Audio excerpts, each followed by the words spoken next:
So not only a welcome to you, Coffee Cat, but I really enjoy the sketch that you made of Bright from our Tuesday game.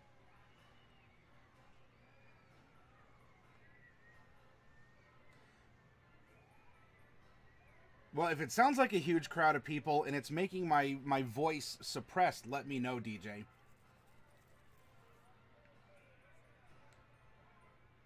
But yes, this is I really like this, and it looks like Fluffy Sheep enjoyed it as well. Oh, Blight, hey, I don't know. If she turns into a vampire, who knows? Maybe she'll just snap, and suddenly we go from like divination to to necromancy or something. Okay, all right. I'm glad that we're back to a reasonable background noise level then, DJ.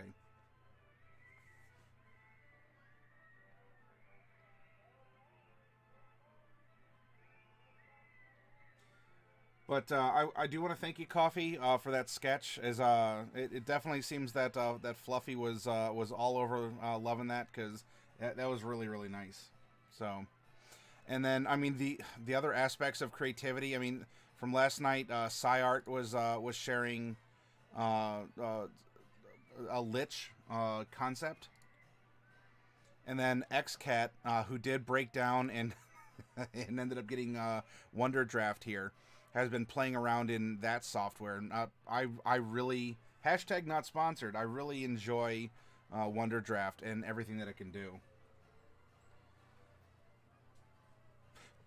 Pardon, hiccup. And DJ, well, opens up with the first question, and it's a good one. What is today's interview going to be all about? Well, I've had two guests on, and I may have spoken a little bit about my own circumstances and how did I get into the position I did, or I am in still in a interesting way, huh? And I thought, well, you know what? It's Friday night. This is kind of a this is a more casual, very talkative week for us. You know, when we're normally doing D&D workshops, and you know we're plumbing the depths of the core 3 rule books. Yeah, I can talk about. I mean, that kind of tells itself, DJ. But yeah, I was going to talk about my own experiences. You know what? How does someone get into this? Right? How does someone get involved in owning a game and/or comic store? Right? I mean, that's not exactly what a lot of people might say. Oh, you know, I want to be a policeman or an astronaut, or I want to be, you know, I want to be a race car driver or something like that. Uh, it's not always the first profession that people think of, and you know, I'll tell you that we're going to start at the beginning. Um, when I was little, my first exposure to Dungeons and Dragons was by reading my brother's monster manual for AD&D. Hey, Roger Twy, why does every game store have shelves and shelves of ancient Torg books and Street Fighter expansions? Torg. I don't know if I'm familiar with that. And in Street Fighter expansions, what do you mean, through Universal Fighting System, through UFS, or what? What are you referencing there, Roger?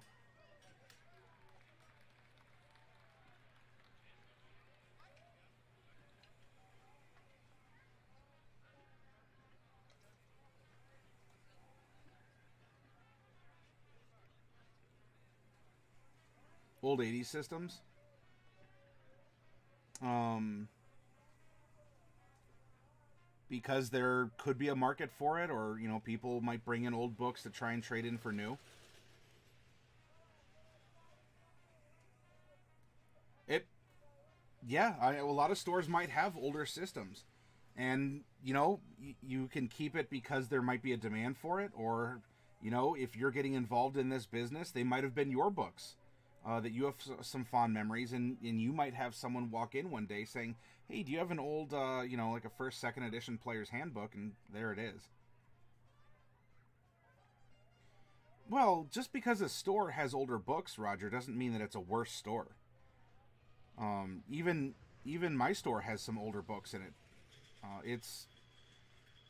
It's a part of, if you do buy, sell, and trade, and you're not always just selling the new stuff, you can build up a collection of older books, depending on if you're accepting them or how.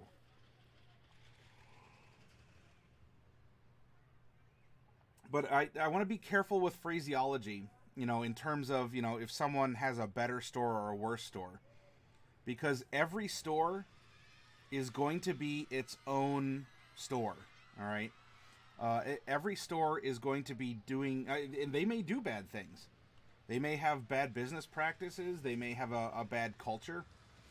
But in our conversation, I want to make sure that we're discussing specifics, and not just a general sentiment of, well, any store that does X, Y, or Z is bad by default. Because you might think any store that has a liquor license and serves beer while playing board games. So instead of just a board game cafe, it's almost like a board game bar that also retails games. That might not be up your alley because maybe you're just not into drinking, or you don't like mixing beer and play. And that's totally fine. But that store isn't a bad store. It's just its own store that has made its own decisions. Well, Roger, I hope to be able to report back on the success of that after a certain number of years in the future. As sort of, we'll see how this thing continues to go. So, I mean, Roger, if you have other questions, I'm not here to browbeat you and waggle my finger. I had a rather negative experience with that earlier today, and it's a reminder to not do that, because it's not proper, especially when you're acting the same way that you want to prevent others being harmed by those actions. But if any of you do have questions along the way as I'm telling the story, whether it's about what I'm discussing in this era of the store or not, let me know. This is an open conversation. I'm here and I'm going to start a story, but if you say, oh, but what about this? Or, oh, my local store does this, what do you think? Yes, Roger. And police as well.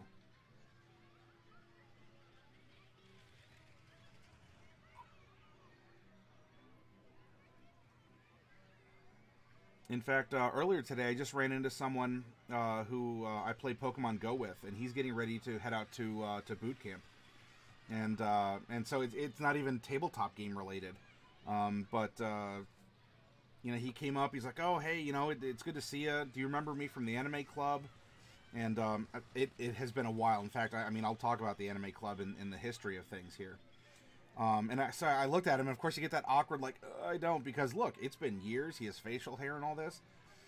And he said, oh, hey, yeah, it's me from the anime club, you probably don't remember me, but hey, it's good running into you, I'm glad to catch you at a raid here, and, I wanted to see you, because I'm getting ready to go into the military. You can ask game-related questions, or industry-related questions. The only thing that I would be very... I'm not going to answer financial questions with specificity, at least when it comes to my numbers specifically. And I will not be giving legal advice. I will be providing legal experiences through my story, or if you have questions. But I am not here to tell you how to do your payroll or how to file your taxes or to give you, that kind of advice, because that is going to be very dependent on your county and your state for things like income taxes or sales taxes, and depending on the type of business you choose to incorporate into, if you do.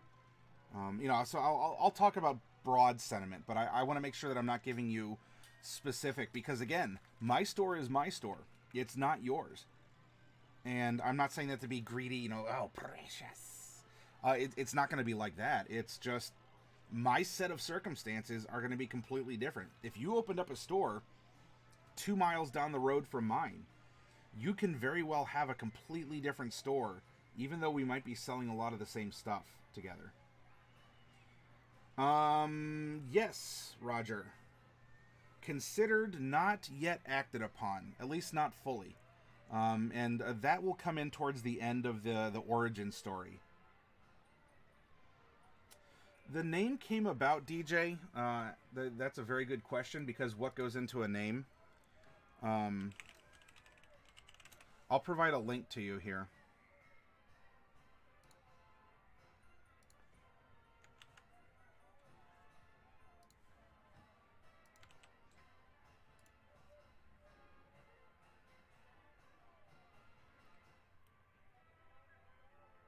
Okay. Now, beyond the obvious, because we deal with heroes, right? Magic the Gathering, Dungeons and Dragons, Warhammer. You play the mighty hero, you're going up against all odds. There is that, comic books and all that. But the secret to the name, which actually was not a name that I had originally chosen, because I come into the store later in the story. The name The Hero Zone comes from this concept, the Strauss-Howe generational theory, where those who are coming into the generation where, TCGs, the early to mid 90s, we're role playing, we're just in the twilight years of AD&D, which was a very popular edition, and then of course 3rd edition hit in 2000. So you come down to this, and this generation is the hero generation. Hero, just going to the reference that I sent you here. Generations enter childhood after an awakening, during an unraveling, a time of individual pragmatism, self-reliance, and laissez-faire. Heroes grow up as increasingly protected post-awakening children, come of age as team-oriented young optimists during a crisis, emerge as energetic, overly confident midlifers, and age into politically powerful elders attacked by another awakening. And so this was going to be as part of, look at the hero's journey, right? Cyclical storytelling and all this. These were all concepts that went into the name. And a lot of people might not know where the name The Hero Zone, because zone is going to be obvious, right? It's the zone of heroes. But that's where hero comes from, and that's what hero means. I'm ready for you to get any prepared remarks. Thanks for the info. I don't have any prepared remarks, Roger, so you can ask a question as you wish. I don't have notes open in front of me. I am here to interact with. I'm here to interact with all of you. I'll tell a story, but if you take interest in something on the side, or like, oh, you mentioned this. Well, what about this? Let's meander in that direction. I'm free for several hours tonight, and I want to spend this time with you.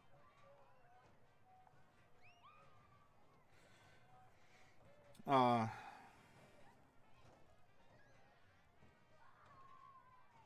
think I derped out on what I was talking about. I mean, I was talking about the name, but let's go to the beginning, right? The store started before I was ever involved. It began with a gentleman named Dave, who was an early adopter of Magic, and he started a business around Magic the Gathering when it first came out. And it was growing in popularity. It was riding it was this new thing. No one had heard of a TCG before, right? And he was doing very well. He ended up renting a small office, like it was like a 250 square foot office on like the 7th, 8th floor of a commercial building in our downtown area here in Sandusky. Had 1 or 2 6-foot tables, like collapsible tables, and a cash box, and that was the store. Now you're not going to see this up here, because of course we're talking like 90, maybe that was 95ish or so. What's the internet, right? I mean, is that America Online? People go in there for chat rooms, maybe. So there's a lot of physical photos. I don't have them scanned. There's a lot of physical photos though, and so year after year, it continued to grow. Eventually, other TCGs came out. Yu-Gi-Oh came out on the heels of Magic because people thought that Magic was too complicated, and so you have the whole concept of being mana screwed and such. And so that came out, and of course there was an associated anime with that, as well as the success around that time of Pokemon. I don't know. I don't know if I will.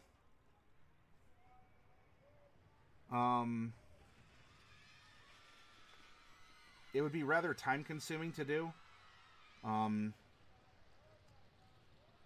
I would have to see if it was something that I really wanted to do, DJ. Because the old photos, even before I got involved, I don't have those. As a heads up. So I'd have to ask Dave for them and see if he was willing to let me scan them and show them off to you all. But it went, as it grew, and especially with the Pokemon card game. By the way, this is back in, when this came out, you had the original Charizard card. That was $100. And in fact, I wonder if it's still. We have a physical copy. We have a physical copy of. Well, that one's from 2008. No, it's from before. But a girl popped open a Charizard in the Pokemon TCG, and of course, I mean, this was all brand new stuff, and so there's kind of a nice a community feel good story printed, saying that here's this little girl who pulled $100 at the time. It was $100 in that money, not just in today's. $100 card, and so it was a nice thing for the store, and there's in current money, there is a Charizard that's worth $100. If you have a shadowless Charizard from the very first printing of the first set. And also for Yu-Gi-Oh, we had someone else who at the time, because again it was brand new. These are some big cards. It was like a $75 Yu-Gi-Oh card at the time. I forget the name of it, but there's another side article too that got in the paper. Anyway, so it was growing. It was growing in popularity. The store moved to a couple different locations, and of course was going through growing pains. Now this is actually where then I get my first experience, because I was talking about the seed of D&D and imagination was planted when I looked through my brother's Monster Manual book. Years and years later, now I'm in high school, and Magic the Gathering comes out, and I come aboard around Ice Age 4th edition. I remember buying packs of both. And I bought Homelands, but I mean, they kind of lingered for a while, and I could buy them cheap. From my local Walden Books. Wait, was it still Walden Books in the mall? I think it was still Walden Books in the mall, and then, of course, the mall still had stores in it. I don't say that to disparage my local mall. It's unfortunately a sign of the times. And so I got involved with Magic there, and I was one of those nerds who was the pioneer in going to high school early, like during breakfast hours or before classes, and playing Magic with people at during lunch or breakfast or on the bus or all these other circumstances. And so original nerd stuff, right? That you could still get made fun of. And in my blooming of Magic, I heard that there was a card store that was in town. And I visited there during a sealed event for Tempest. Yeah, I believe it was Tempest. And I was consuming all the lore books that were being printed.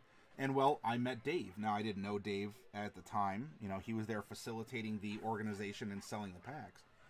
And so I'd go and I'd hang out at the card store. I'd do some trading and buying. And, of course, I was collecting. And then college came about. I went off to Ohio University in 2000. And there it was. I was studying business. And, I didn't get to play Magic so much because there wasn't really a game store. In fact, in Athens at the time, there wasn't even a Walmart. That came during my 4-year my 4-year experience down there. But I did get to play D&D. 2000 had just rolled out, third edition, and I was very fortunate that I was in a small hallway of guys who were just open-minded to playing D&D, and one of the guys I've really I owe a lot of my motivation and inspiration in D&D to him, because not only did he play D&D and he was very active and can explain things.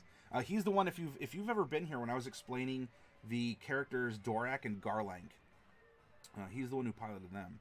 But he did some LARPing as well. Not like Vampire, but where you get like the boffer weapons and you can put on makeup, and when you cast a spell, it's a little like handkerchief that has bird seed in it with a rubber band, and you'd throw it, and if the spell hit, if you actually hit, then your spell would go off, that kind of a thing. And so he was into it, and this is a smart dude, by the way. He's not just some reclusive nerd with Coke bottle bottom glasses. Hey, GM Vault, Ola Nerd, back to you. We'll wear that with pride. So anyway, we got started, and of course, we'd have Smash Brothers tournaments on the Nintendo 64, because that is when the first Smash Brothers came out. And so we were a big group of nerds. I co-founded the anime club. At least I got the anime club re-going, because it had sort of petered out and faded. So I had to go back and sort of like cleanse the books and reinstitute, get a new constitution and everything set and ready to go. And so I was very involved, right? I was taking business classes. That was my focus. That was what I wanted to learn and do and get into. For other reasons, for financial, and I don't say like my personal finances, but in finance itself. And during that time, I was working at, I worked a bit at Cedar Point. I put in 5 summers at Cedar Point. 3 in high school and 2 in college. And after that, when I was getting towards the end of my undergrad degree here, I started doing some intern work. My father sold insurance through his own agency, and I was doing a lot of, I was the young tech guy, so I was making spreadsheets, I was getting presentations together, and I would shadow him, because he, his technique of, sitting down, listening to people, being patient, not a high pressure insurance salesman. I'm biased because I'm his son, but he's the type of guy you'd want to sit down and listen to. He was knowledgeable, and he was very much an inspiration for me. And so I was kind of an intern and office shadow for those last couple of years. And so I graduated in 2004, and I moved back home, and I was working on sort of building my own book of business. And so I took up the fledgling insurance salesman or financial representative, as they can also be called here. And college teaches you things, but there's a lot you learn outside of it. I was able to put my financial skills, my business skills to use, but it was very different now that you're doing it for yourself, right? To meet certain goals that the company has set for you, certain sales goals, especially if you're not trying to hustle people, if you are actually trying to build a relationship with them and, do more than just shove an insurance policy in their hands. But, I was getting through that, and in the year between 2004 and 5, my friend, or one of my friends from high school, had finished his undergrad degree. And so he moved back home in 2005, and now that I actually had someone that I could actively play, Magic or D&D with, or just sort of hang out in that capacity, we discovered a place called the Hero Zone. And lo and behold, it was in downtown Sandusky. Well, that's really cool. And so we decided, let's go visit the Hero Zone. We walked in there, and we were greeted. It had just moved to a downtown location, big 2,500 square foot facility. Things were very bright and new. Everything had just been moved in, and of course, binders full of singles, so I could find what I'd like. And so we went and introduced ourselves, and the guy behind the counter said, "Hey, my name is Dave." I'm like, wow, "You look familiar. Did you run a Tempest pre-release at this other location, years ago?" Yeah, that was me. I'm like, "Oh, cool. I played in that. In fact, I still have it. I don't have it on camera. I still have the newsletter that said that." And so, it was fun to build a rapport, and it suddenly became a home away from home. I got to meet other people that like the same things I do, because I was very concerned, right? If you have something, especially at the time, that was not as accessible, or it was more esoteric, such as D&D, such as Magic, and such board games, it can be tough. Yet here, everyone was coming together, and they were playing different games I've never heard of. It was opening my mind and my eyes. And just seeing all the types of people who come together, from all different backgrounds, where we don't worry about identity politics or anything. It comes down to, the politics are, so are you running your Space Marines in this tournament, or are you going to go with your Tau army? Oh yeah, Tau, of course, Tau are the best. And you're like, oh, come on. And actually up here you see some of my Tyranids. Because that's the army that I was fielding. This is still later, though, by the way, in our timeline. So anyway, I start hanging out, and I said, "You have this great big facility. There's an entire basement that is the same 2,500 square feet below as it is above. I have some experience organizing an anime club in college. If I were to come here and organize something, would you be fine with that? I'd like to set up some space downstairs, and let's just have some anime showing. It'll get people in your door, and heck, I would get to meet other people who liked anime as well. And we would we could help get you some business, and in exchange, you're providing me a place to organize here." And he thought about it and came back and said sure, and thus began, I guess, my initial interaction with the Hero Zone. For the next year, from 2005 to 2006, we would get together, and every Wednesday, we would have a meeting of the club where we'd get together, and we had a president, vice president. It was all run, in an organizational style. We'd vote on the things that we want to watch. We'd hold a little fundraiser, and then usually a lot of us would go on what we called a food get. And we'd go to one of the local Chinese buffets, and we'd all sit down after our anime club meeting, and we'd eat together.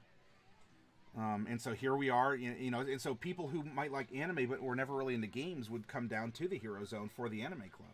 And it was building and building. We started selling some Pocky and other things like that. And I made sure that, Dave, because, if I sold a box of Pocky, he wasn't selling a pack of chips necessarily. And so, we made an arrangement so that, because look, we're not going to cut the head off the golden goose, so he ended up getting some money for it as well. And then it was a way for us to raise funds as the club.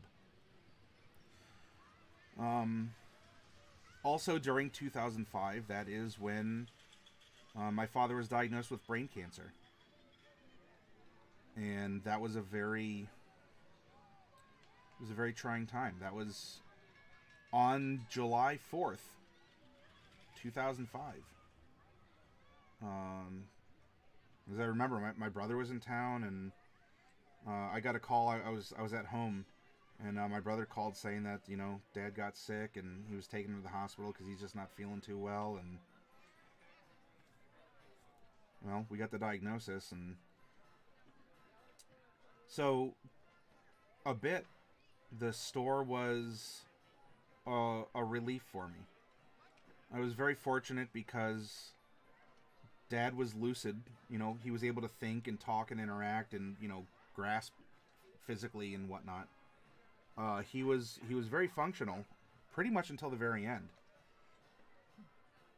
And he wanted me to go out and be happy. And, so, it wasn't just escapism to bury my head in the sand. And I had these responsibilities and such. And, and of course I was still trying to be professional, walk in his own footsteps. Maybe one day I could have a practice like his. Especially because, look, he had to raise my sister and I doing this when he was new to insurance. And he was raising both of us off of this new career after moving back to Ohio from Florida, and some business ventures of his that they didn't end up how he wanted them to. So he was a big inspiration to me. So during that time, without talking too much about personal things, not that I'm necessarily reserved about it, but I want to make sure I'm keeping focus on, on the business and the interaction, and that there's still a takeaway from this. So, Dad passed away on July 14th of 2006. I was actually the one on call, like I was there at his side when it happened, and we had a call tree of whoever's on watch, and so I was there, and I got to say my goodbyes, and it was tough. And suddenly, I asked myself, what am I gonna do? My biggest mentor is gone, and it was difficult for me to continue to keep my book of business growing. Especially because towards the end, we were taking care of him. We were flying him down to MD Anderson in Texas to get some experimental treatments for his cancer. So we were traveling, and there was just some things to take care of. And I questioned myself. I said, am I doing what I need to do, or what I should be doing, or is my passion still here? Because I don't think it was. And it's still kind of scary. You're looking at something and you say, well, this is my first attempt at a business, and it's failing. Not even just because of someone outside of you, but even your own passion and interest in it has really dwindled. And so he passed away, and I passed on my book of business to another competent person. And I sat and I thought, what should I do? I have this education. I could put it to use. I had a resume that was still, held over from when we were making resumes in our class. And when I was at the store, I was talking to Dave about it, because he knew that my dad was sick. And he's saying, well, I feel for you. There's a lot of activity going on, so you can always come down here. In fact, we're getting ready to expand. And I said, oh, you're getting ready to expand. What's going on with that? And he said, yeah, we're going to be making another hero zone over in Bowling Green. Now, if you don't know Ohio cities and geography, that's perfectly fine. I don't know if anyone else in here is from Ohio. Bowling Green's about an hour away from Sandusky. It's south of Toledo, and it has a university there as well, Bowling Green State University. And I said, well, maybe this is something I can get into. There's some money that was left to me by my father. And I thought, well, I was coming down here. I'm familiar with the products. I've already been running the club. Maybe I could get into this as an investor and see where it goes, and see if I could learn a new set of skills. And maybe this is Matt 2.0. And so out of the tragedy of my father's passing, I made an investment in the store that was growing, and that was in September of 2006. By December of 2006, we had to close that store, and there's a lot of reasons. We could get into management styles. We could get into competition.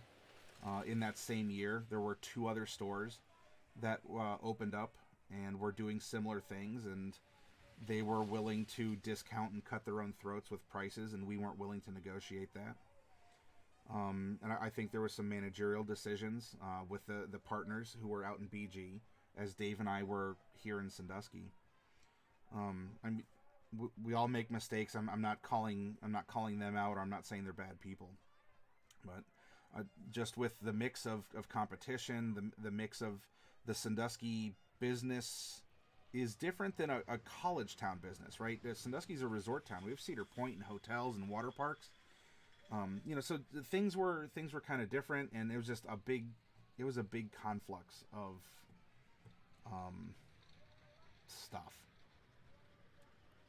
And so there we were, back down to one store, which during this merger and expansion, the store was known as the Gamers Lounge, as we changed the name from the Hero Zone to the Gamers Lounge, and then expanded, so we had 2 Gamers Lounge.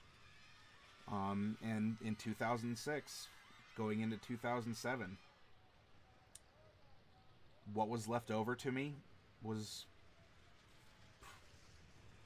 it was gone, right? I made that investment, and it disappeared, effectively. It got a new coat of paint on the walls, maybe in the Sandusky location, and some inventory. But I sort of lost my dad again, right? And Dave obviously knew and felt bad. And by the way, Dave was also working a full-time job. Running the store was something he just did after his work. Hey, Roxy, welcome.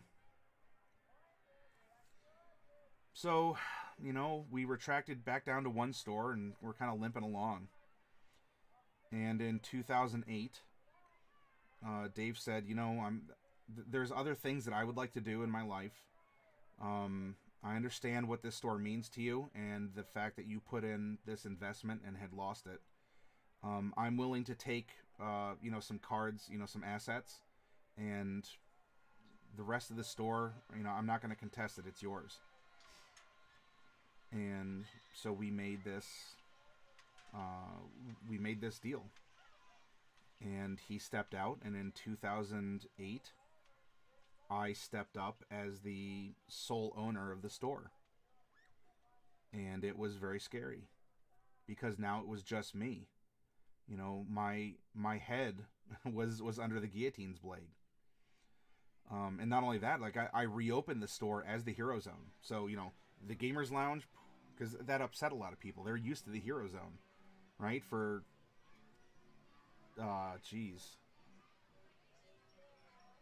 10 years, 15ish. No, not 15. Well, let's just say 95. So for about 10 years, it was the Hero Zone. And so there was already a group of kids who have grown up, went through high school, starting college. They're starting to have kids and all this. I went to the Gamers Lounge for business purposes, and so I reopened it in 2008 as the Hero Zone. And I did it as a sole proprietor. Woo! I'm going to talk about some added stress. Because if you get sued as a sole proprietor, you get sued as a person.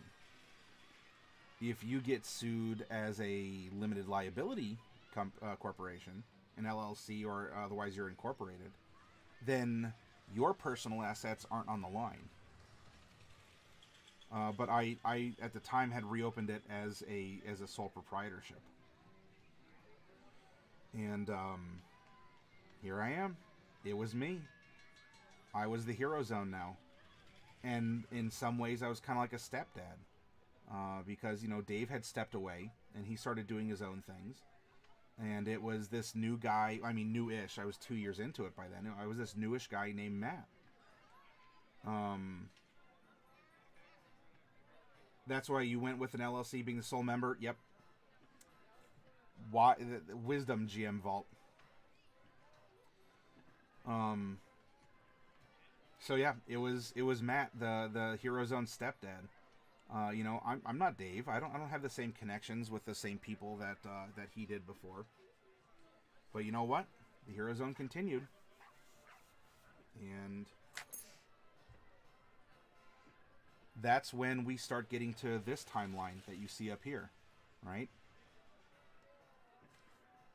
And I can go through some pictures. I can click through it as we're doing things, but unfortunately, I think if I click into a picture and I back out, it's going to take me to the top of the timeline. And there's a lot of pictures here, so you're probably going to hear a lot of clicks, so I don't have to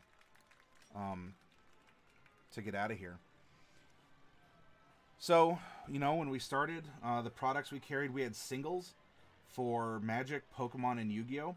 Alphabetized by set in binders that were along all of back wall. We carried 40K here, and as you can see, one of our guys was just really, he was into it. He was the nucleus of the 40K family. He helped arrange tournaments. He made a bunch of terrain. And if you get into a game store situation, you know, hope that you have this kind of like pack leader for the different properties that you want to carry, because they will help you tremendously, and you're helping them, kind of how Dave helped me get that anime club going. You know, they help by providing extra time and attention and expertise if you're not familiar with it. You know, painting nights, other forms of support. You can see back here, you see the back wall that had binders of the different sets that were alphabetized.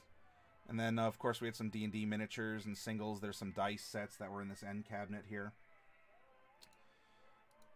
And Roxy, thank you very much for that.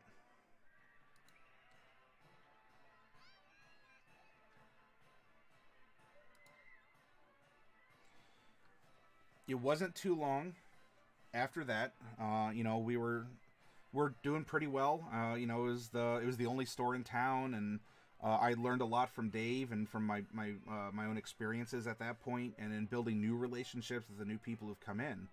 And now you can see there's a lot more play space in here. And so it was about 2009 to 10. Hey TJ, welcome.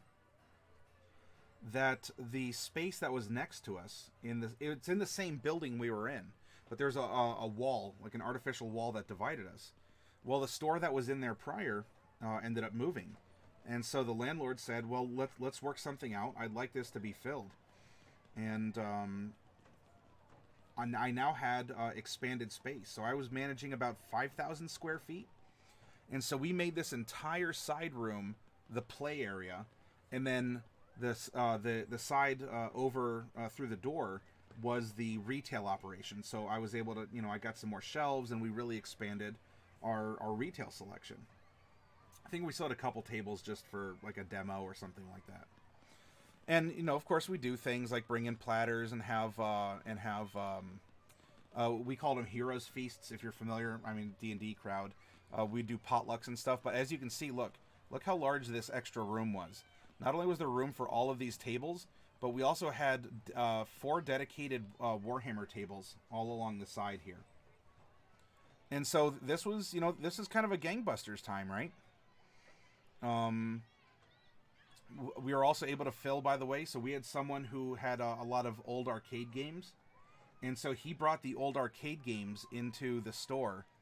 And so we offered those for, it was like $0.25 a play for Crazy Taxi, DDR, and a bunch of other stuff. See, there's a bunch of our Warhammer stuff on the back issues of comics. And so things were going pretty well, right? No, fortunately, Daily, we did not have to use that. So, you know, we had a selection of video games in the back. This was not just Virtua Tennis. There were some other carts that were put in there. You know, so it was very much a hangout space. What used to be here too, by the way, you can see the different layers of paint. Well, we're getting there, Daily. We're getting there. When this place was first built up in 2005 and 6, we built a whole series of counter space back here. And you can see all of, you see where we had some lights and whatnot. We had set up a cyber cafe in the back of the store. It had 10 computers that at the time were really decent rigs for people playing, you know, vanilla WoW or the first expansion that came out, you know. They'd all get together, and also on Saturdays we'd have an up all night where people could pay like $20, and you could and we'll keep the store open all night. It's kind of a lock-in, you know, so around 6 a.m. you'll have to leave. But you could spend all of Saturday night into Sunday morning, and not only that, we'll order you pizza and drinks. And it was very popular. People would play Magic all night. They'd play on the computers because it would include like a computer pass and all that.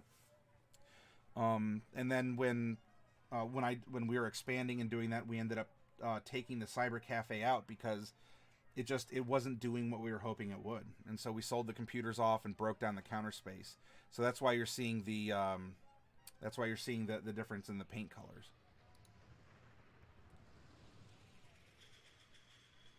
So life continued. You know, we're doing this is October 13th of 2011. So here we go. We're in 2011, everyone, when this is taking place. You know, the economy, as Daly said, look, 2010 is when the recession was really, I mean, you could argue even before, but around 2010, I mean, that was, some of the guys and girls in the community were losing their jobs, or they were moving away, or, you know, some would just have kids. And you know what? You get older, you know, if you go on to have a family, other things take priority for your dollar. Grocery, gasoline, kids or pets, or, you know, if you get married and you want to buy a house instead of renting an apartment.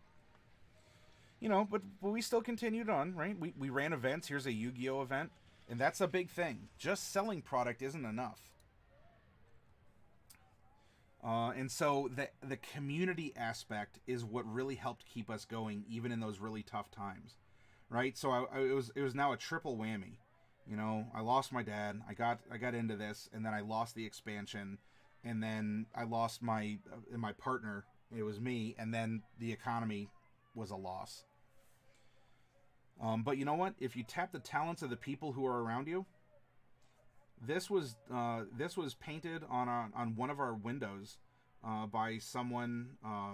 Coffee Cat. A community is absolutely what will help your game store. And you need to make sure that you're not giving away the store to the community, but you're using the influence and assets that you have to make sure you're benefiting the community that is supporting you. And, you know, there's side stuff. We were doing conventions down to OhioCon and such at the time. And so here, this is a way of supporting your community. One of our community members, actually the twin sister of my manager at the time then,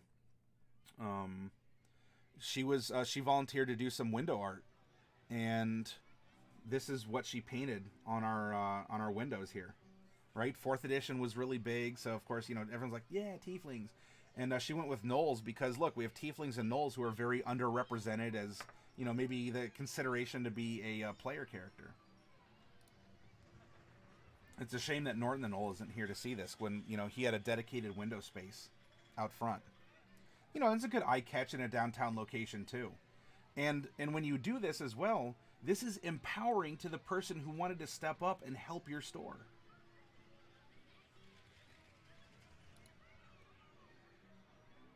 So, you know, things pass. Here's a praying mantis. Not really business per se, but in my personal game that I know I referenced that I ran personal games on Sunday nights. So I used the store as my private area. We put 2 8-foot tables together and spread out our 1-inch grid vinyl battle mat that filled 2 8-foot tables. We had some big battles. So anyway, one of the guys comes back in during the evening and says, "Hey, there's a praying mantis outside. You know, should we move it?" And I'm like, "Yeah, I don't want him to squish him." But we all had our figures out, and so we put the praying mantis out in front to kind of simulate an epic battle here. So it kind of went around, and of course, you know, you got to take out the wizard first, because the wizards are the most dangerous. But you know, hey, look, this is the stuff that happens in a game store, in a game store community, right? But you know what? It knocked over one of the figures, and the encounter was over. So, yes, duels of the meme walkers.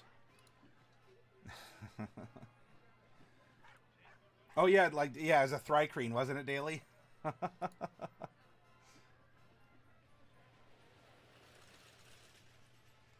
So, you know, times were tough, and I'll tell you, as much as you're seeing the good stuff, you know, like the happy-go-lucky, you know, yay, we're a community, you know, and we do these things, and it wasn't in that everyone gets a trophy, you know, very touchy-feely way. we were a community, but I'll tell you, there's times when, especially during these years, where you're at the point where you put your bills into a hat and you pull which one bill gets paid.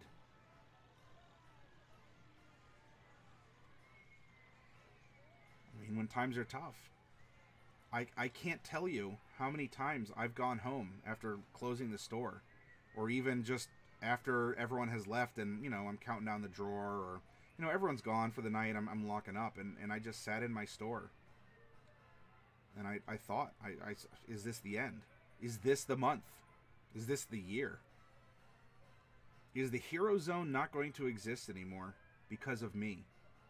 There's a lot of external circumstances, but you know what? When it comes down to it, if you are the owner of a business, the buck stops with you. Your decisions, your ordering, your payments, whatever. And I can't tell you how much self-doubt I had, especially knowing that by this time, if I had to close the store down, I would be letting down a game store community that had existed for, at this point, about 15 years. That is true, GM. That is absolutely true. In fact, there are current frustrations right now with Wizards and a particular distributor. And I'm still facing. But even beyond, because there are things that are out of your control, but still, you're the face of the store. People come in and they'll say, well, hey, Matt, or hey, GM Vault, or hey, Daily, or hey, Roxy, because you're the person behind the counter. You're the one who supplies the packs. I tend to pay my bills and sacrifice food and heating. If that were the case. But bills have to be paid, and I was very fortunate. Very fortunate. So this is this is something you can't count on in your business plan. To have a very understanding landlord. Mr. Huntley was an amazing man who is also a mentor in his own right to me. And I do speak in the past tense, and that the reason for that will be coming up later in this story. This is a room inside the store that we used dedicated for role-playing.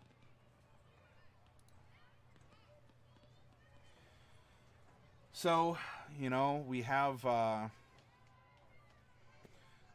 these moments, right? We get together and you have these victories of humanity, and you have these times where people have stolen from you and you catch them, and there's just so much.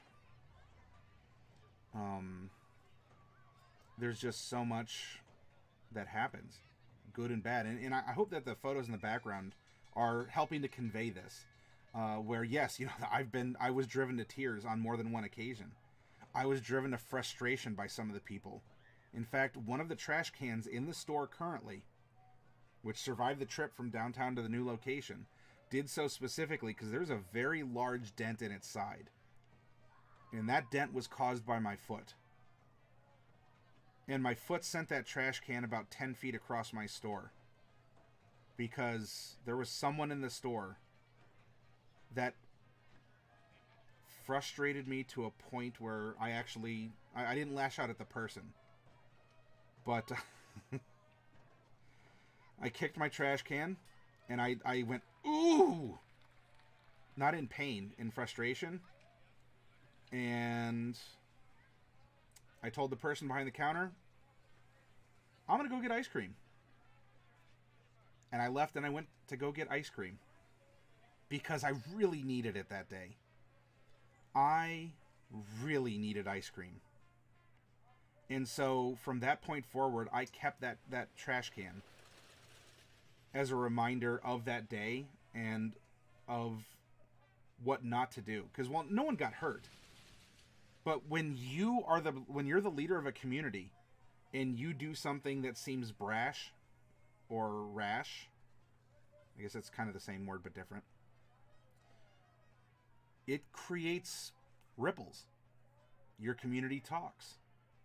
That can lower attendance. That can lower the amount of time and money spent in your store. And I didn't have an immediate fallout because I rarely ever got shaking angry in the store. But I kept that for myself because I realized that I am a flawed person, and I do make decisions like that. And if I have a reminder, it will be to just go get ice cream and come back and after you've had a chance to think about it. And as I was talking to CJ last night about, talk to other people, talk to your managers.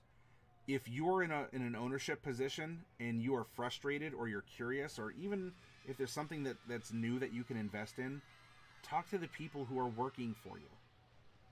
And talk to your big customers and ask their opinion. You may not follow through on it, but getting that kind of decision making, especially if it comes down to the point where you have to ban someone from your store.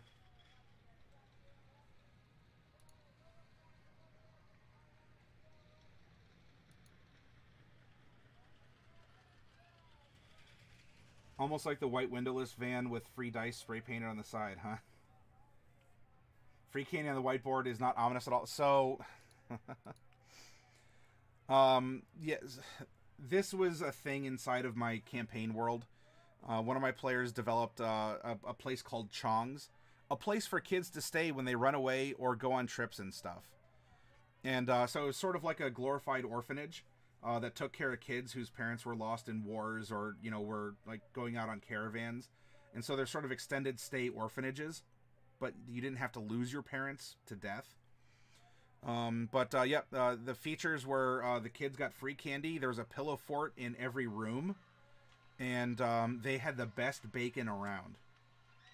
And so if you had a PC who had kids, or if there's an NPC with kids, they'd often drop them off at their local Chong's, and to be taken care of over a long-term basis. Also, if any of you want to try and beat the 10 keep 10 record, at the time of July 31st, 2011, it was 172. 10 keep 10 is where you take 10 dice and you roll them, and if you get a 10, you re-roll the 10. So they're exploding 10s. The keep system was an old 7th Sea mechanic. But if any of you want to try and beat 172, that was our store's 10 keep 10 record.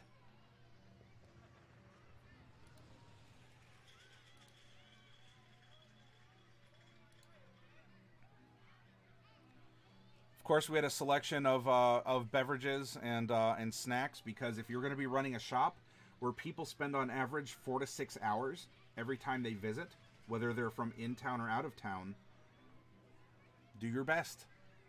Make sure that they're refreshed and that you're not giving them reasons to leave your store.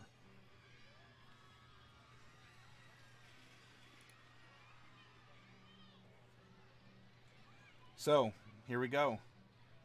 Books of Magic that were alphabetized by set. Here's all of our singles. At the time, these were Star Wars and D&D singles that we have. Dice and everything that was over here. 4th Ed, huh?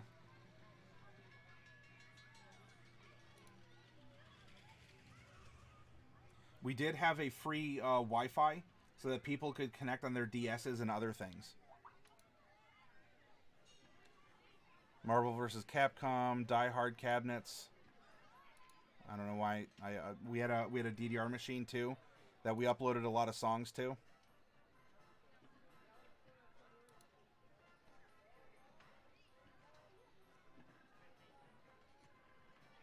If you feel like feeding me the best bacon, I won't even complain when I start turning into a donkey.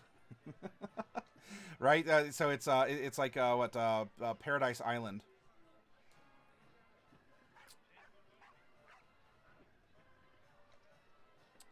We did eventually have to retract from the other side, by the way.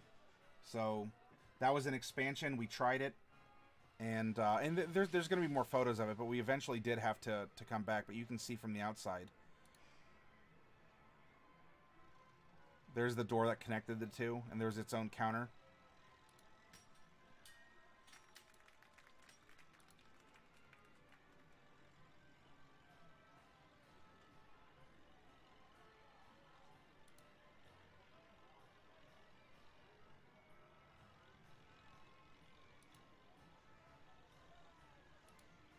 These are some memories here. The building we were in used to be an old department store. And so it was very large and open. And that was on the one side. On the other side, it was a dry cleaner. It used to be. And going down into the basement was very interesting. So we did have some computers. So we have a limited cyber cafe we established along with, look at these fancy HD TVs that we didn't have at the time, because who had HD TVs? I mean, they existed, but so, you know, we had a setup for consoles and such, you know, that it wasn't as big as it was before, but we still had something. You know, people would come by and, who's that guy sorting Pokemon cards at a state tournament? We're going to click through that. I still have this mask, by the way. It's actually in the other room. I meant to wear it one time on stream, and I kind of forgot. So it's just hanging out in the other room.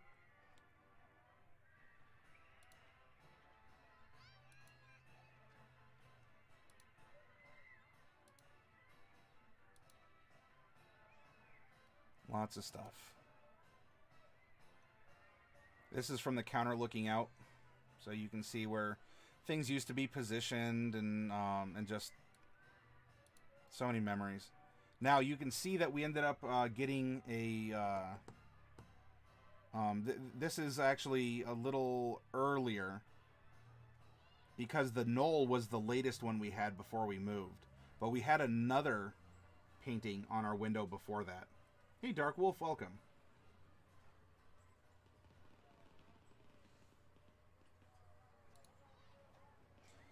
And then we come to this. You see this chunk of concrete?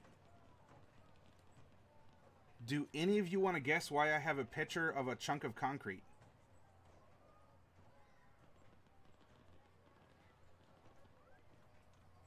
Because this is going to be a good thing to talk about for any of you who are prospective business owners as well. Ah, daily wins! Yep.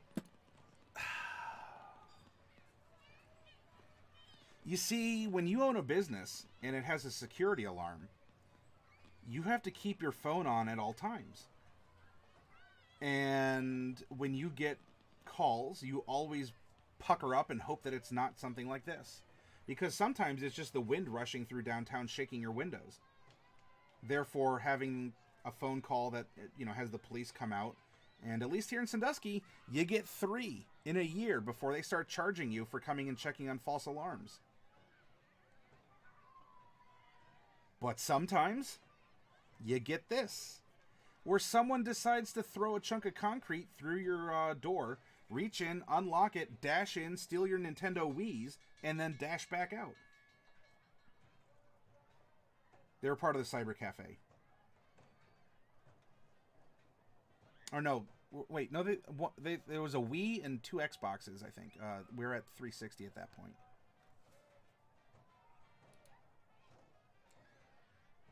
Yep. There he is. Hi, little chunk of concrete. Hello, glass all over my floor that I had to clean up. You know, in the middle of the night when I was hoping to sleep, but, you know. Boop. Right there. Welcome, everyone, to business. Welcome. And by the way, you as a store owner, I mean, look, if this is daily, it sounds like you've had this happen to you, but, you know, in this business too, you're not just going to get break-ins. Yeah, the culprit just dashed in, stole the consoles and left. So it was pretty obvious they weren't a regular because they didn't go after the cards or anything. So it was probably, honestly, it was probably just a drug user who had cased the place before, saw where the systems were, and then planned to run in, grab the system so that they could fence them for some drug money. But look, this also happens with cards. Now, it can be a little easier to detect if that's happening because not everyone, you know, has cards, and you might know a lot of the people in your area who do.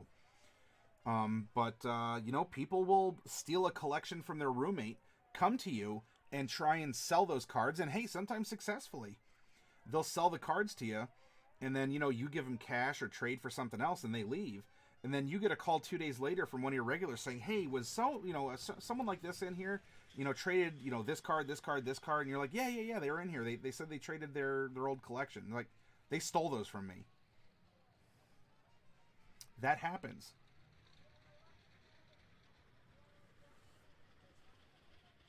Well, there's the replacement was the replacement was it wasn't plexiglass, but we certainly got a nice tempered glass. The store I worked in was robbed 3 times in a year. First 2 times were simple snatch and grabs. The third time was the store's entire valuable card collection. Oh, wow. So it was definitely planned then, TJ. Actually, hey, TJ, I don't know if you're free tomorrow evening. Hey, hubba hubba. If you're free tomorrow, if you want to talk about your experiences in a game store, especially, look, we talked to someone in Canada, we're talking to someone in Ohio.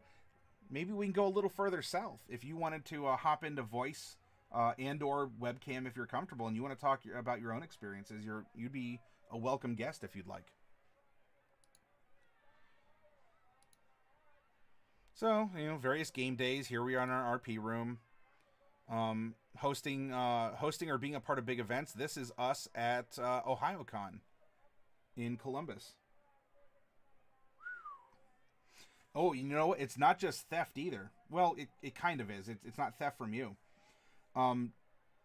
If you're going to get into this business, even if you don't have to, establish some kind of a rule, kind of like what junkyards have for scrap metal, where if someone is making a particular trade, that you make an account or something with them. You scan or take a picture of their driver's license. And that way, if someone comes back to you and says, 2 days later, "Oh, my collection was stolen. It had this and this," and you say, "I know exactly who traded that in because, bum-ba-da, here's their identification." And you can work with the police in order to try and resolve that. My family did that to me to steal my card collection and sold it. Oh, Roxy. And yeah, GM Vault, there was a lot more money in those binders than there was in the console. But again, if that's whatever background or culture you come out of, or that's your focused desire, where people will pay for Wii's and Xboxes, that's what you're going to go in and grab in order to get your fix. Hey, if you can, TJ, I'd love to have you. Yep. So we were running games down at Colossal, not Colossal. We did do Colossal Con here in Sandusky. But we also were at OhioCon as well. So, oh my gosh, well, look at this. There's girls in the game store? When did that happen? Well, if you remember what Allie and I were discussing on Wednesday, it's a lot more common, and you know what? Even before whatever you want to consider modern times, it's more and more common. And not just because the girlfriend comes in with the boyfriend and, she's bored and working on her nails while he plays Yu-Gi-Oh! And by the way, his shirt, 100%. I used to play D&D at my local game store, but it was getting so busy that the people in my group who are easily overwhelmed had to ask us to play somewhere like at home because it was quieter.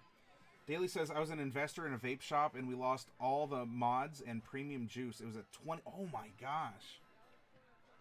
So someone broke into your store and stole that inventory? Oh my gosh, Daly. Here I am, I'm weeping in my cups, and, ooh. I work at a game store on the weekends, close to 100K in Magic cards in the store. Oh, and GM Vault also owns well, in this case, it's an online vape store. And where's Derek? Because Derek is managing one, if I recall correctly. There's a second store here, though, that gender gates from some of my friends' experience.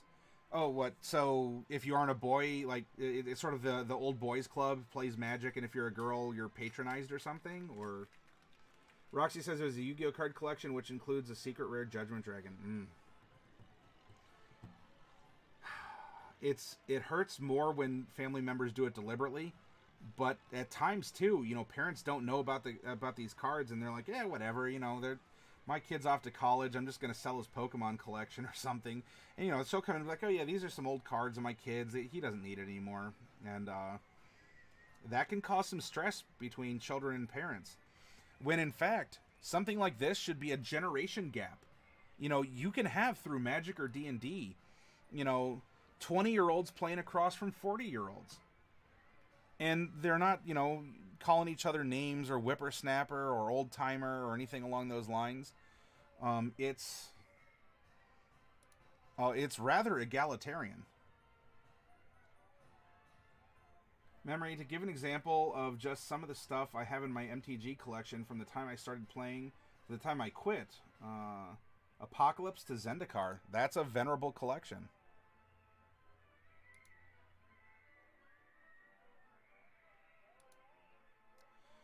This is... So, I talk about my open Thursday game at the current location. Man, my contact lens is bugging out. I'm sorry, everyone. On Sundays, we had open D&D games as well. And the culmination of the stories we told was in a big city siege where we set up several stations. All the consonants. And the players would move from city block to city block each run, or like part of the city to part of the city, each run by a DM in real time. And so what would happen is there was a group that might say, all right, we're going to defend the market ward. And so we would be having an invasion at the market ward. But if they needed reinforcements at the front gates, the crowd at the front gates would call for reinforcements. And then we would have the people who wanted to go and reinforce wait 5 minutes real time, because that's how long it took to run to the front gates. And then they would sit down and just immediately get into the initiative. And so we had people who were running messages and were like shifting support from areas that were safe to no longer safe. And so throughout the store, we had several tables playing the same city siege at the same time, with different DMs, and the players themselves were going and doing what they felt that they should do. Savaged by centipedes. Say that 10 times fast, huh? Daly says to GM Vault, no rock through your window, lol. I gave it up a little over 2 years ago. My wife asked me to when my twins were born, and when it was clear the FDA was not going to stop its march to ban and restrict local shops out of the business. Roxy says they did it deliberately, and I was over 18. My grandmother had no right to sell my things.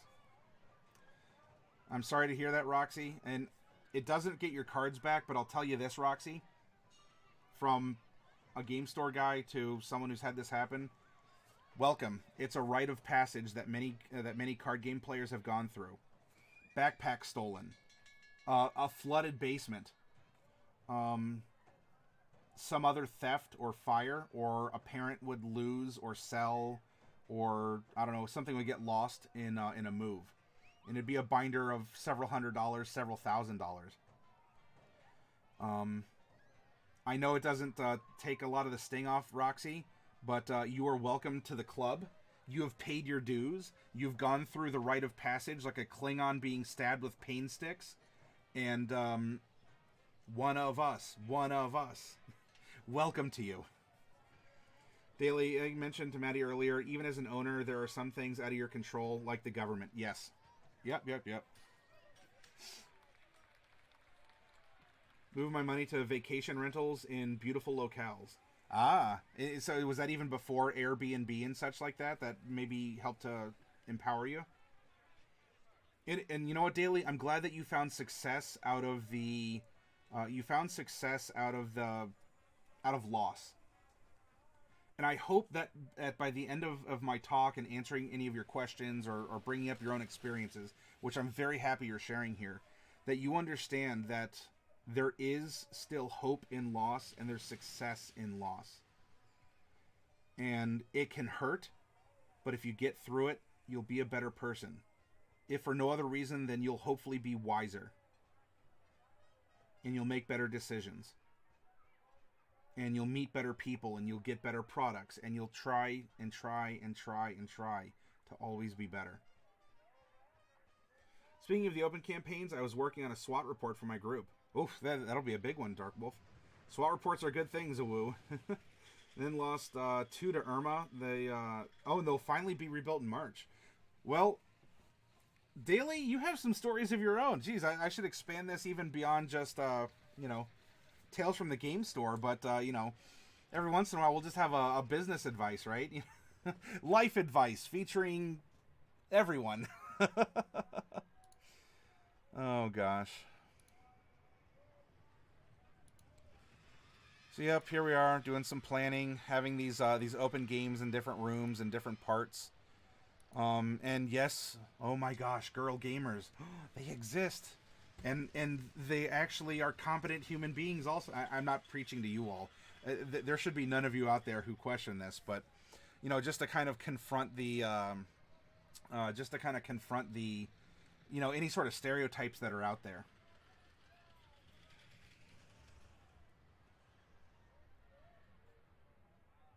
Daly says, it is great to get knocked down. I always come back a little smarter and a little better off. It's like role-playing. They're called experience points for a reason, people. You get experience. You're wiser. You're stronger. You make hopefully better decisions. Daly, don't split the party. There's 15 players, and unfortunately I don't know their stats or their archetypes, but I know that there's only 2 people with int save, so I'll be attacking their intelligence now. Oh, gosh.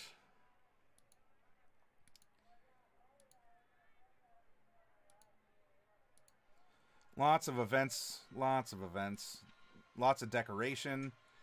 This is something else to keep your store. Like, what you put into it for decoration is important. The colors yellow and orange were chosen. Well, those were the colors for the Gamers Lounge, so that was kind of a lingering effect from that merger that didn't quite happen. But they're also colors of adventure and excitement, and they keep the eyes open and looking around because they are bright without being terribly offensive.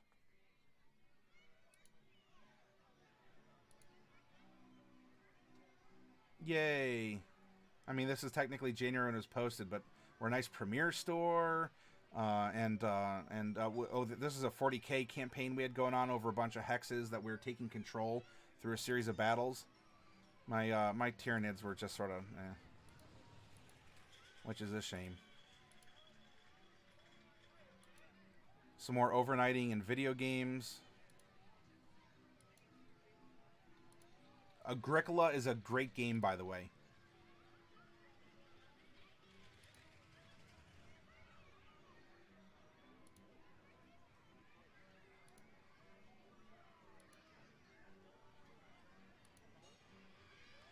Yep, this was our Christmas party, I think. Back in that year. It was an overnight Christmas party. Yeah, Daly, that's exactly what she should throw against him. GM Vault says, I'm on my 3rd wife. I know all about splitting the party. Oh my god. GM Vault. Yep, potlucks. And again, we call these things like Heroes Feasts. But potlucks and the like, it's a good way. Like, why do I eat on stream? Well, number 1, I'm hungry. I don't have to, but I do. And number 2, eating is a part of socializing and making memories and just being a part of, of something like bigger and greater, right? That involves us all. One of our D&D games. I think that one was from one of my private ones here. Tablecloths or other coverings can be very good for a couple reasons. They help, they will baffle extra noise in your store, and they also look presentable. If you do have tablecloths, make sure that you are you're using a dye-free and perfume-free detergent, because you don't know if someone's going to walk into your store and be allergic. So be considerate of that, especially if you have, maybe some sort of like a deodorizer, like a spray deodorizer or something in your store. Be cautious about using some of those. Not that you can't. There are some that are hypoallergenic and are safe. But Remember, this isn't just your store. This is a store that a lot of different people can come into, especially those who are in wheelchairs. Please make sure your store is accessible. Please. Even if you go over and you keep a 4-foot aisleway, or if you go above whatever your local standards are or whatever, make sure your store is accessible. Card sorting. It never ends. Christmas decorations, I made this little fireplace out of some boxes that I painted. And then I put one of those little, like, fake flamey torches in it to look all nice and Christmassy. So, hey, we're getting to this season, aren't we, everyone? It was I'm glad you think so, because you didn't just get a ton of copies and... Oh. There's that, too.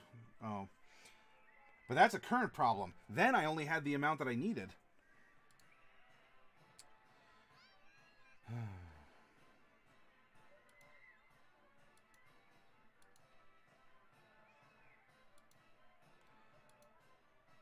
Going a little bit back in time here. These are from 2009. Yes, the rules of the inn. No slap and tickle of the wenches. No banging of tankards on the tables. No dogs allowed in the kitchen. And no cockfighting. Not in this inn. Flintlocks, cudgels, daggers, and swords are to be handed to the innkeeper for safekeeping. Bed for the night, 1 shilling. Stabling for the horse, 4 pence. Those are the rules of the inn. I still have that around somewhere, too. Memory says, my family knows there's money in my card collection. They just don't know how much money is sitting there. So I guess that's a boon that they don't know how much it's worth. To give an example of something that's more recent in the medium range of price, I have 3 full playsets of Path to Exile, all from Conflux in the Shards of Alara block. 2 playsets have been played with, but the first playset has never seen play. Last I knew, they were about $7 as singles. If you sit on cards, their prices go up and down. Magic cards and a lot of others are their own, like, stock market, really. I mean, look at Alpha Investments. If you're not familiar with that channel, and you want to look at the hobby as a business, watch a channel like that, or watch websites like MTG Goldfish, and see a real-time, like, stock market price for cards.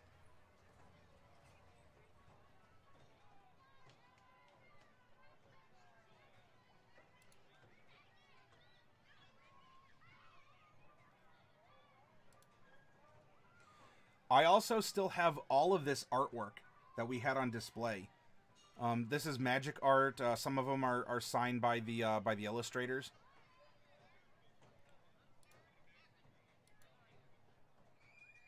This was our store ninja. She helped keep security.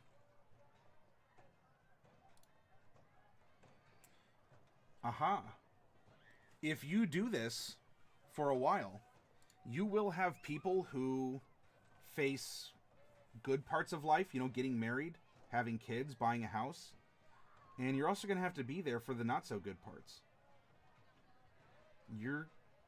People are going to have parents that pass away, or friends, or pets. You'll have kids who come into your store that have garbage parents. I'm not going to take that sentiment back. They have absolute garbage parents who abuse them. Or they do things like get their kids prescribed Ritalin and then sell their Ritalin. Or other pills. Or kids who come out of drug houses. Now, when I say kids, I mean, yes, I do mean minors. But you'll even get young adults who have grown up in that environment, and that's what they know. And it has affected their personality. And to an extent, their functionality, or their decision-making skills. So if you're going to work in a community like this, you gotta take the bad with the good. And you have to be a human being who can rationalize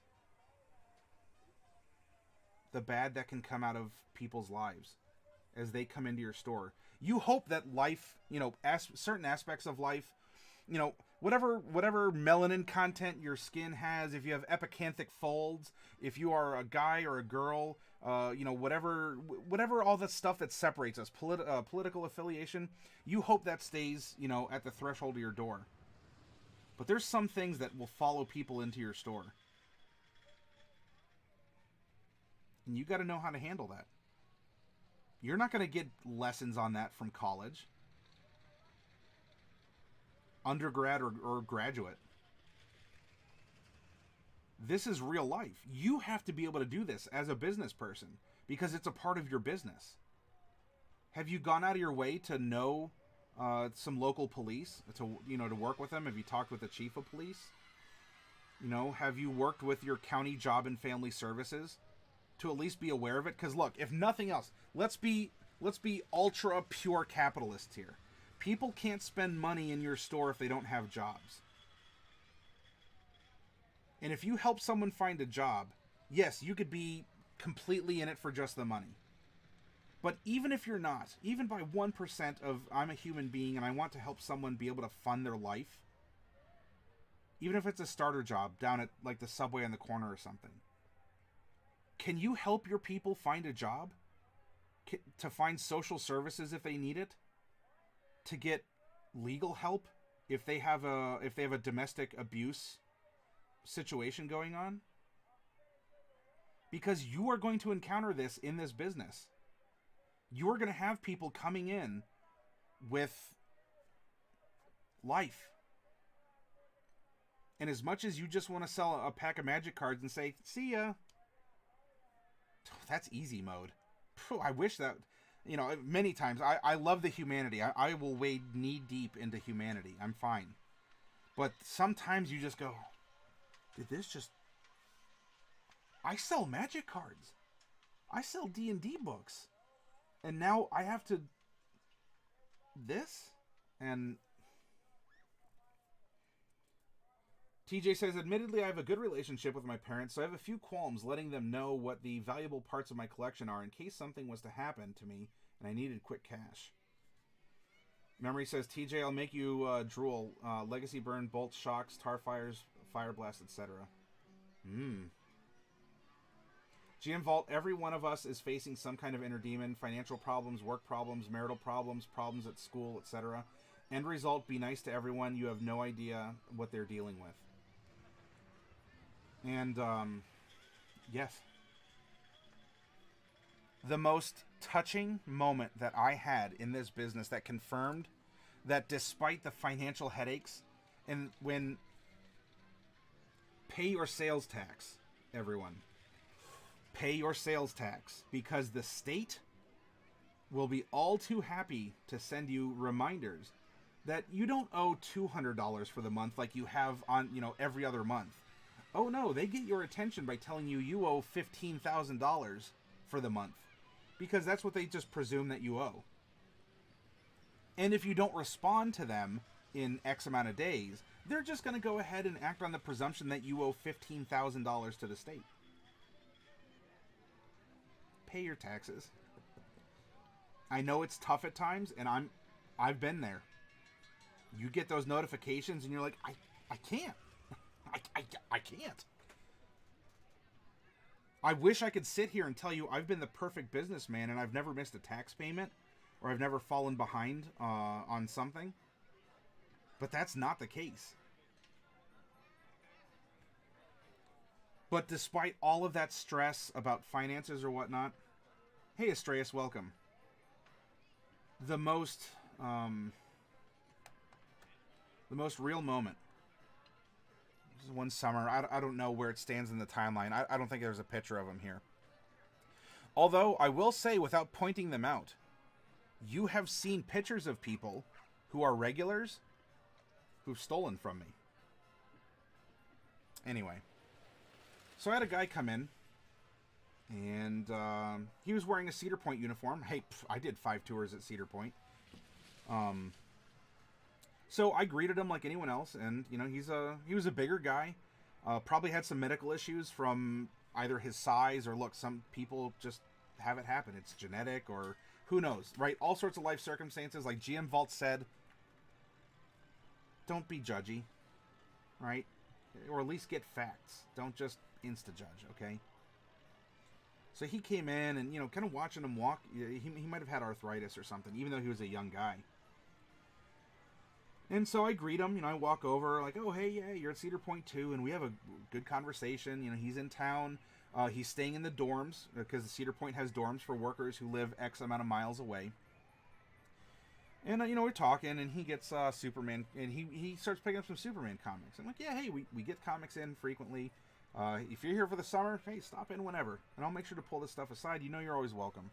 And so he'd stop in, and every time, like, oh, hey, how are things going at Cedar Point? Any stories? And so this goes on over the summer, and getting towards the end, he comes in, and he's dressed normally. And I say, oh, hey, just an off day? You're not coming off of work? And he says, no, I'm leaving my contract early. And the context to this is, if you work at Cedar Point, or at least then, it might still be the same. If you sign a contract to work over the summer, you get hourly pay, but then for every hour you worked during your contract, you'll receive a bonus check at the end of the summer. So that could be several $100s or more at the end of the summer. And if you leave your contract, you don't get that. And he was leaving that money on the table. So, I knew from my own work, something's got to be wrong. Like, why are you ditching? And of course, you're like, oh, maybe family troubles. I hope like he didn't have a mom pass away or something. And he said, it's my roommates and my coworkers. They bully me. They make fun of me. They make fun of how I walk and how big I am and other things like this.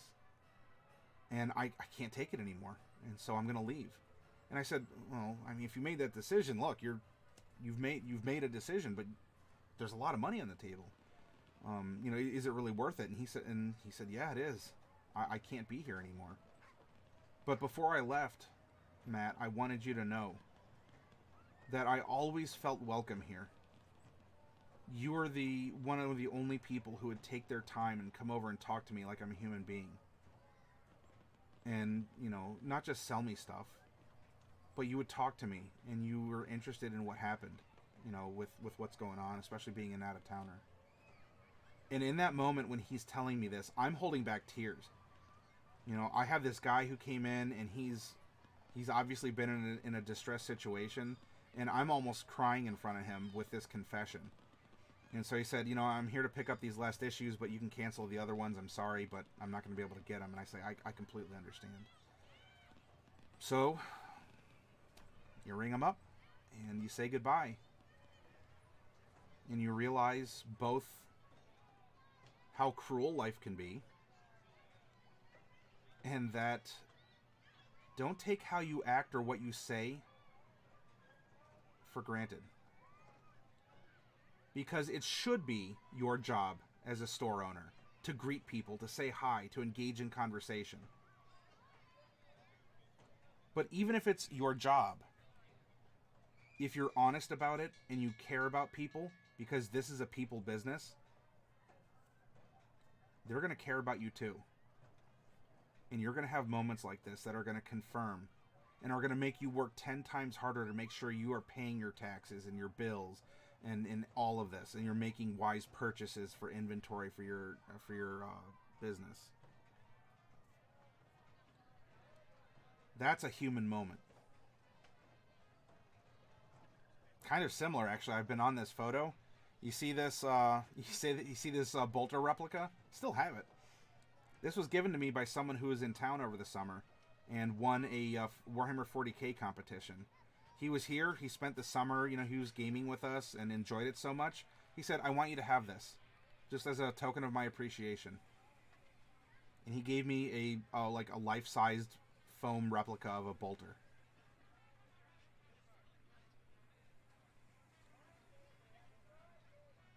Hey, Delcorin. Hey, look, Delcorin, you can poke fun about me about stuff and things, but I have the moral high ground because we don't have loose camels just roaming the streets of Ohio, okay? Astreus, as someone who battled depression in the past, I have one rule. Never judge anyone, and just because they smile to your face, they may be in pain on the inside. Always listen. Yes, you are a listener. If you work in this business, You are a bartender who doesn't serve alcohol. You are going to know, who's this handsome guy? You're going to know who's going out with who. You're going to know, I mean, some scandalous stuff. You're going to know some really cool stuff.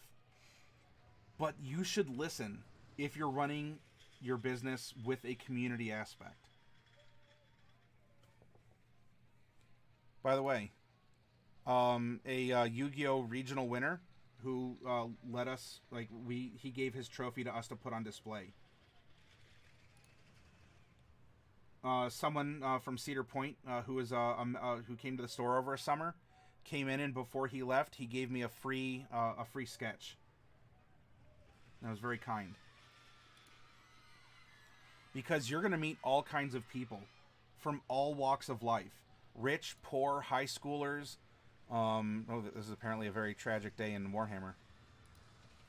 High schoolers, college, maybe older. Delcorn, I have no idea what you're talking about. Looks around nervously.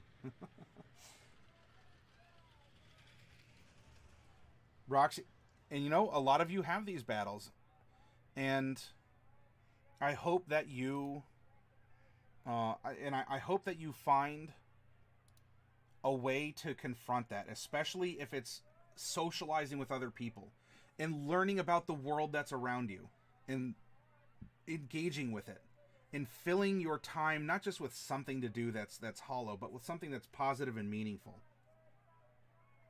Hey, Syart, welcome. I was showing off your drawing a little earlier at the beginning of the stream.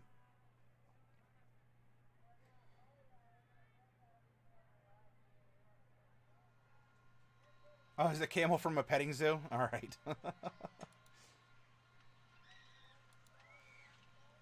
Going through here, I still know a lot of these people. They work in factories. They work in fast food. They work in resorts. Some are head chefs. Some work in banks. Some are engineers. Some are unemployed. By the way, this was our beach episode in the anime club. So it was getting, I think it was getting, it was like towards the end of summer. And we said, let's go all have a beach episode. And so we went out to a local beach and we hit watermelons with sticks and we took a group photo. It was a lot of fun. Oh, oof, that handsome devil.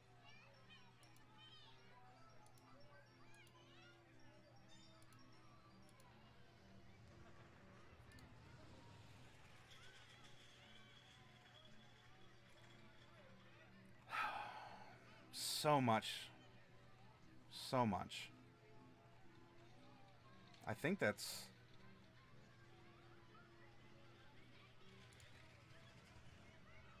By the way, if you paint your windows like this, you gotta do it in reverse. Also, mix a little soap in with your tempera paint.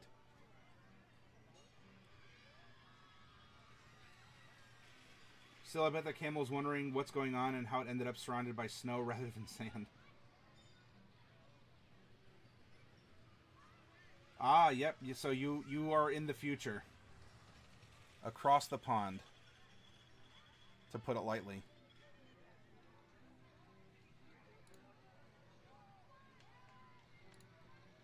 A lot of activities, a lot of events. Halloween. Oh.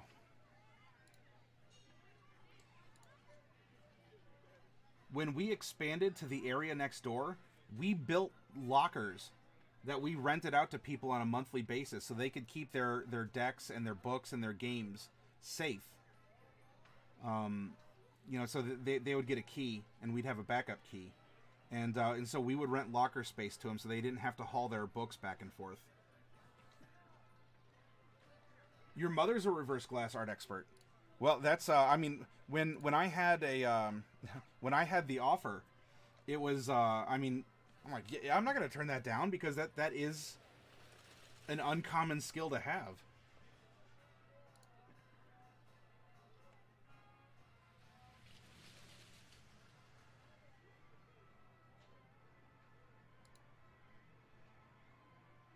All the things, so many tournaments, all the stories.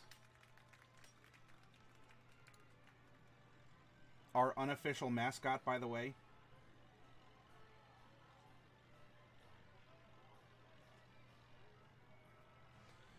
His name is Squee. Squee the Squirrel.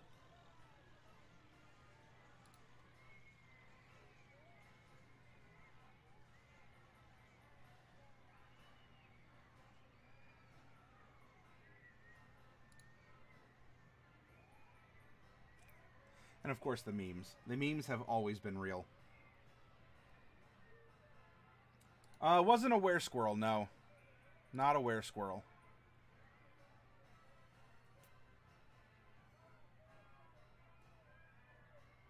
Yeah, remember, you got some solid decks and cards there.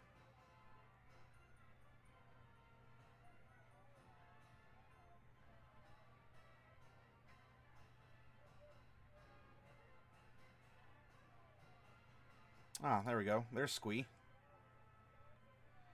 That was a so that was a pitcher. She wanted to pose with Squee, who I brought back from Florida after a trip down there, and I found Squee in a bin of other toys in like a local toy store. Because when I travel, I try and give other small businesses, especially if they're game stores, some business. Like I'll buy a comic book or I'll buy like something from them just as a show of appreciation. And so I bought this little squirrel and I brought it back and everyone seemed to love him. So we kind of adopted the squirrel as a mascot, and people really liked posing with him and going from there.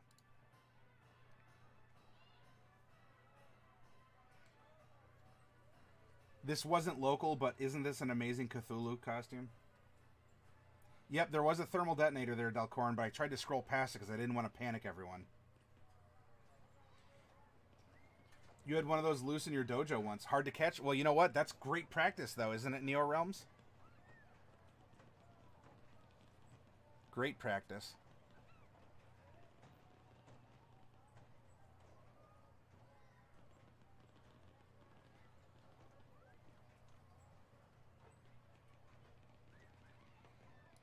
This was a fun piece of arts and crafts. If you want to challenge yourself or do something kind of fun, because this is something else that we do too. If some of our people did crafts, we would sell them in the store and keep a small portion off to the side, but then they would get some money back in return. So we had people who'd make these sort of like 3D shadow boxes by layering magic cards. So if you get like a bunch of lands or a bunch of the same common or something, as you can see, they would choose elements to have stand out against a background.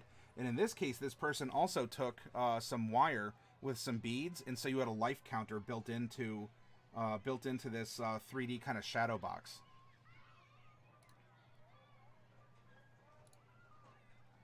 And there were some others. You can see that there's a lot of other cards that this person did here.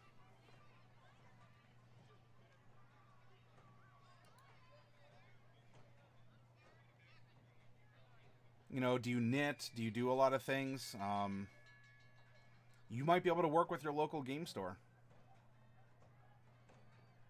Oh, this was our big boy battle in HeroClix.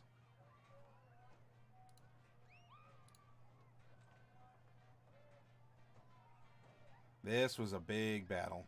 This lasted a while.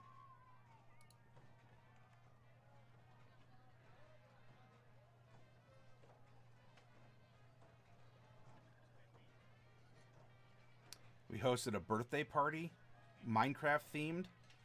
It had a it had a grass block as a cake. I remember that. Occasionally a Nerf war could break out. It could happen. We don't know. These things can occur.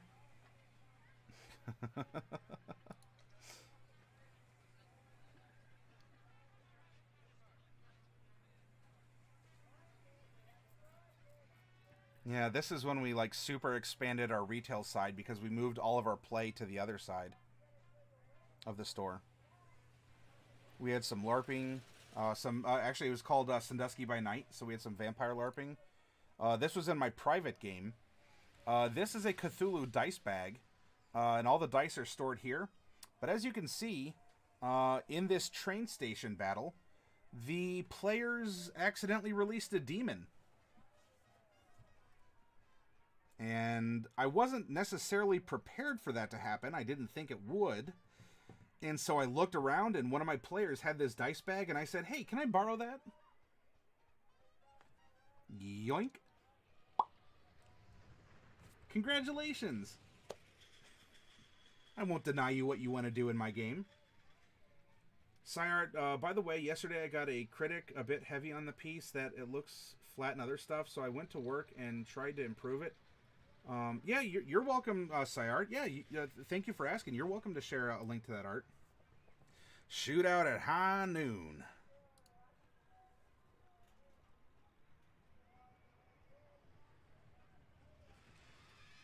This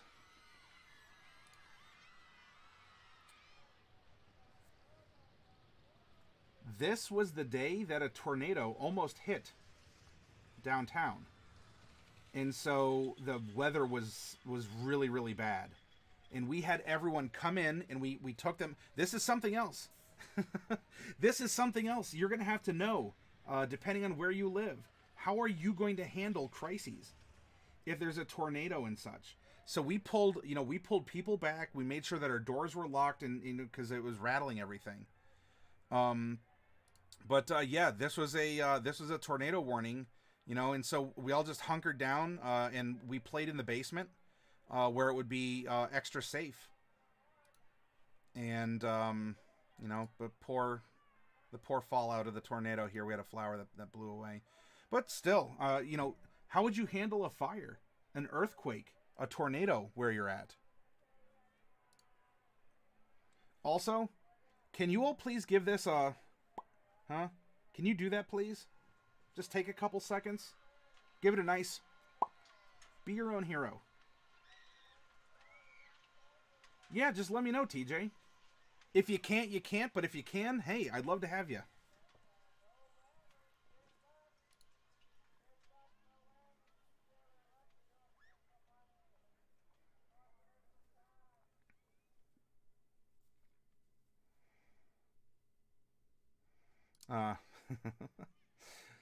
So, this was as a baby shower gift. I ended up giving one of our regulars here a face hugger as a baby shower gift. Because we're nerds, and that's what you do, right? One of our 40K players came in and brought some Doom Rider brownies. And Doom Rider wholly approves of the brownies that he made. Completely legal. Maybe heretical. But, if you give people the ability to express themselves, the things that they will do and offer and the experience that they'll bring to your store is amazing. If you just give them a way to unleash it. By the way, we had an ice cream social.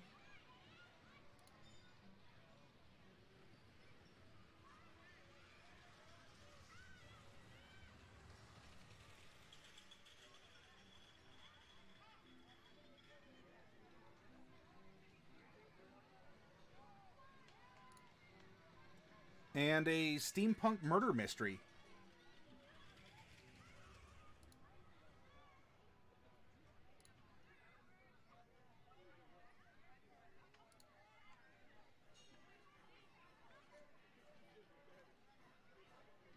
Oh, memories, memories, memories.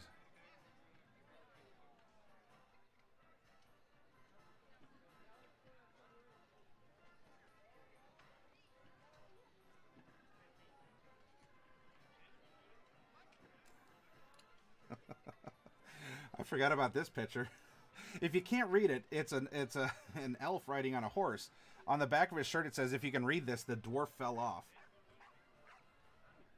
You have that on the wall. Be your own hero, Cyart. Then you have it. You have the spirit. Oh my. Then this. Murder! Kidnapping! Alright, it fortunately wasn't in human form, but we did suffer a loss as a gaming community. Someone, or perhaps a group, thought it would be really cool, or to be really cool dudes, and steal our plants from the front door, breaking a glass watering bulb and leaving a trail of dirt all over the sidewalk and across the street. I mean, they were indoor plants. It was like a ficus or something, and then some ferns. But can you have that outside? You'd like to think so. Our downtown isn't... I mean, we're not some big city downtown. But still, this stuff will happen. You have a shop in a suburban area? Watch your ficuses.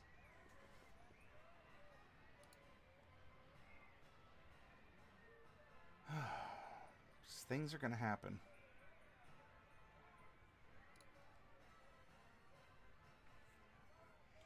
Make sure you also determine which hours you want to operate in, right? Most days about 9 or 10, occasionally as early as 7, but some days we're open as late as 12 or 1. We're closed about 5:30 or 6, occasionally about 4 or 5, but sometimes as late as 11 or 12. Some days or afternoons we aren't here at all, and lately I've just been here about all the time, except when I'm someplace else, but I should be here then too.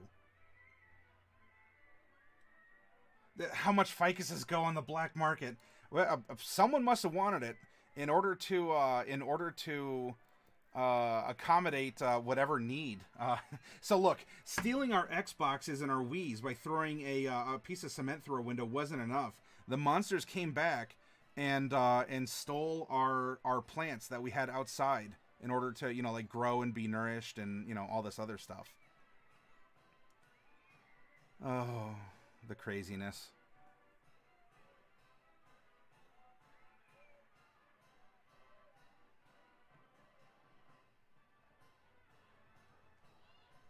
More recent history. Well, oh, hey, if you remember CJ. Oh, little babby CJ. Ah, he's probably not watching this, so I can get away by saying this. Little babby CJ. But, you know, CJ started hanging around, and... Tell you what. I'm going to take a break. Maybe I'll get some salsa. And when we come back, why don't I tell you about what's going on right now, right? I've told a lot of the foundation of the story. And, you know, and some good business practices, hopefully good business practices along the way.